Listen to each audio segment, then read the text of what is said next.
Live from the Script Studios, this is 10 News. I would see these children that were every morning. This morning was very eerie, coming to school and not seeing them.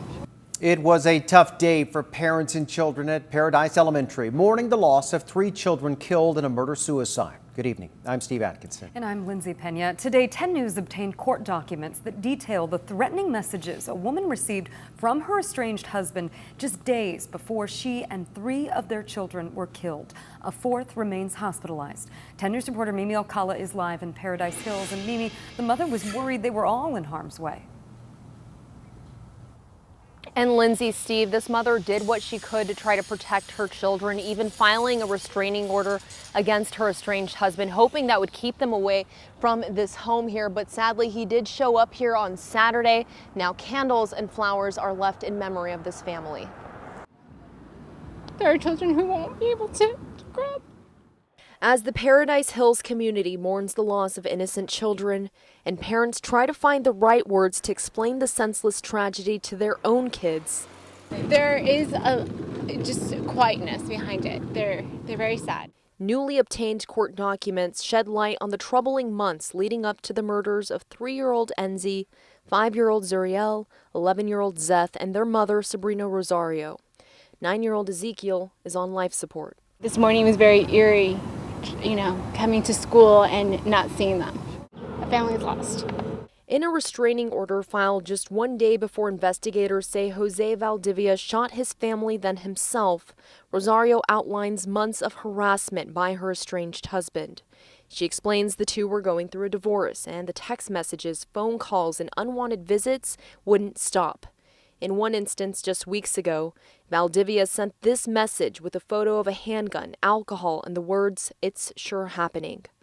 In the documents, Rosario sums up her fears, quote, "I'm requesting this restraining order because I'm afraid that with respondent's dependency on alcohol, harassment, and threatening behavior, he will hurt me or my family." This is their neighborhood, and so many of the kids know them and the teachers are impacted. Tasha Williamson with the San Diego Compassion Project was at the boys' elementary school Monday to offer support to the grieving students and staff and to spread an important reminder during a difficult time. It's important that people understand that domestic violence is very real and that women need to seek help, but so do perpetrators.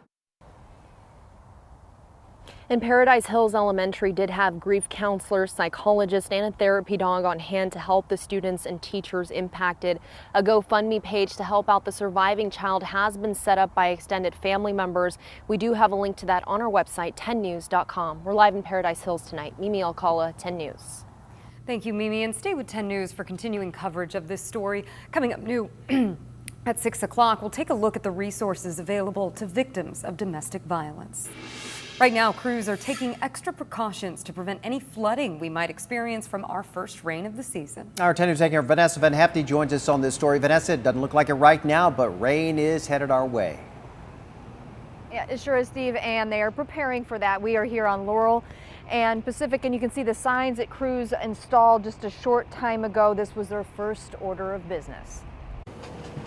City crews are preparing for what could be the first big rain of the season. Crews are out. They've been out since the start of the rainy season, especially out today, especially out tomorrow. Trying to avoid scenes like these when storm drains get clogged. Crews are sweeping critical locations around drains that have heavy buildup and installing bypass pumps in areas like these in Ocean Beach that are prone to being overwhelmed by stormwater.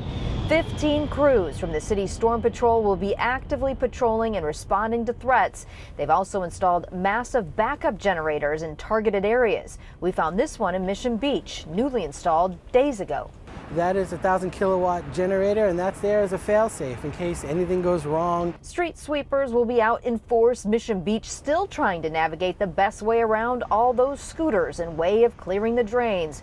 Regulation during storm preps is an ongoing battle. We have our regulations in place to hold operators responsible for staging their equipment, and especially in terms of, especially before the rain, when we see that, we'll be on the operators a little bit more to make sure that they're staging their scooters in the appropriate places. And this is an area here downtown that is prone to flooding. And as a reminder, if you'd like to report flooding or downed trees that do not pose an emergency, the best way to do that, the fastest way to do that, is on the city's Get It Done app. Reporting live downtown, Vanessa Van Hefty, 10 News. Vanessa, thank you. And showers may develop as early as tomorrow afternoon. Our 10 News meteorologist Angelica Campos is tracking this big change in our forecast. That's right. We're going from one extreme to another. Yesterday, we tied the record of 88 degrees in San Diego, set in 1979, and today we broke a record. It was actually hotter. Temperatures made it to 91 degrees. The previous record was 86, and I made sure to bring my notes so I could tell you when it happened, 1949. So we're going from 90-degree weather to 60s, 50s, and even some rainfall. The first storm of the season. Remember, the yearly rainfall begins October 1st. We haven't had any rain since, but now we're tracking a storm to the south and another one to the north. What is going to happen here is the southern system is actually, let's see if we can go forward. There we go. It's actually going to bring some tropical moisture, and the one to the north is going to bring some colder air. So as they join forces, and my maps just keep going backwards here, we're actually going to start getting some showers, some thunderstorms. I'll show you how much rain is in the forecast and which areas could actually lead or see some flash flooding. All right, thanks, Angelica. And you can stay on top of the weather anytime with the 10 News mobile app. A free version is available for download in the App Store. All right, the Fairbanks Ranch home badly damaged in a fire was once listed on Airbnb as a mega mansion for rent. The home was on Spyglass Lane. It caught fire last night and burned for hours until firefighters finally knocked down those flames. A Zillow listing shows it was on sale for about $11 million. An article from farandwide.com reports the home was available for rent as of November of 2018. Nobody was hurt in this fire, but the cause is under investigation. The horse who had surgery last week after an injury at the Del Mar racetrack was euthanized today. Princess Dorian broke her leg last Sunday. Her surgery was successful and she was recovering well, but she suddenly developed painful inflammation in her back hooves. It can cause irreparable damage to the horse's ability to walk. Princess Dorian had to be put down. 2 other horses were euthanized last weekend after injuries in separate races. The future of the SDSU Stadium project appears to be moving forward. In just the last 45 minutes, the City Council voted unanimously to consider the university's $86 million offer to buy the site. 10 News reporter Matt Boone is joining us. And Matt, this drew loud cheers from the crowd. Lindsay, certainly a big development, definitely not the last, but essentially what this means is the City Council has agreed on some of these big picture options moving forward, but they did direct staff to still iron out some of those details. Get it done! Get it done! Supporters of San Diego State's proposal gathered outside City Hall this afternoon, including Athletic Director J.D. Wicker. We never thought it would be easy. I've been here 3 years, and I'd say 75% of my time has been Mission Valley. They are getting close. Today, SDSU presented their latest offer of $86.2 million, $18 million more than what they had offered in mid-October. The project consists of a new stadium, as well as housing, office, hotel, and new learning facilities.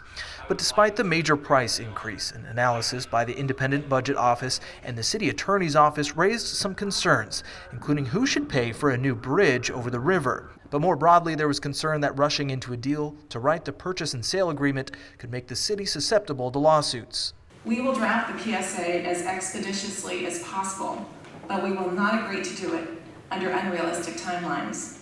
Another concern came from Councilmember Scott Sherman. He worries the university has not done enough to deal with traffic impacts.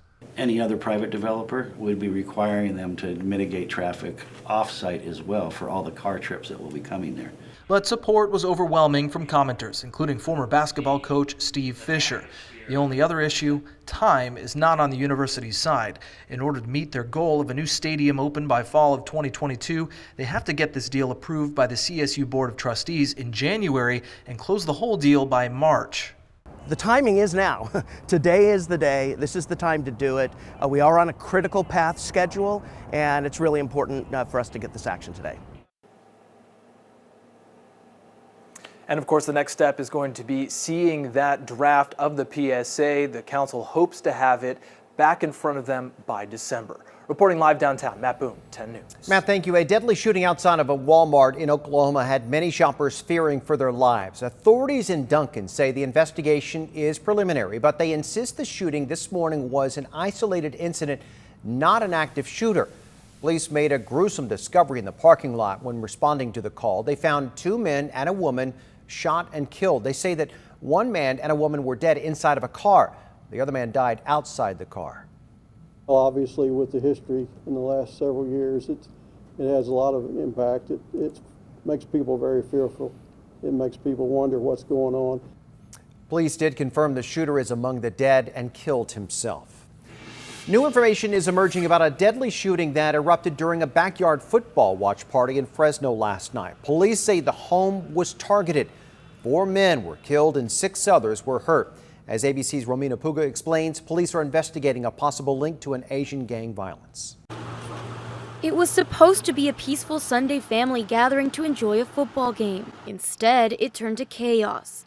All units are responding and advise them they may be having multiple victims come in.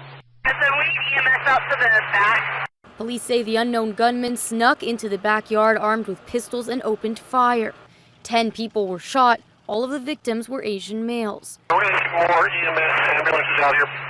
1 more en route. The coroner says the victims range in age from 23 to 40. We will work tirelessly to bring these violent criminals to justice. Officials are establishing an Asian gang task force in this predominantly Hispanic and Southeast Asian community to see if the act was gang-related. This was not a random act. It appears that this incident was a targeted act of violence against this residence. Authorities say some of the people at the party were possibly involved in a disturbance last week and are looking into whether it's related. Romina Puga, ABC News, Los Angeles. California is suing the nation's biggest e-cigarette maker, Juul, over its advertisements and sales. Attorney General Javier Becerra announced that suit today. It alleges that Juul Labs targeted teens on purpose by marketing flavors like mango, cool mint, and creme brulee. It also claims that Juul didn't give warnings about the health risks of e-cigs or verify the age of buyers. Unlawful and deceptive business practices which have harmed Californians and are endangering lives, especially of our children. Juul argues against the allegations that it marketed specifically to teens. The company also points out that it stopped its advertising and removed most of its flavors from the market. President Trump is backtracking on his decision to ban flavored e-cigarettes. He announced the proposed ban back in September. That was in response to the rising number of illnesses and deaths tied to vaping. Federal regulators had already signed off on his plan. The Washington Post reports the president worries the ban would eliminate jobs and hurt his political campaign. CDC says 42 people have died from health issues related to vaping and e-cigs. After a 6-month deployment, a team of San Diego-based sailors is back home. Sky 10 captured the USS Lake Erie, returning to Naval Base San Diego today. That warship and its helicopter squadron deployed to the U.S. 3rd and 7th Fleet operations in the Western Pacific. It monitored shipping vessels in support of sanctions against North Korea. The ship covered 52,000 miles during its deployment.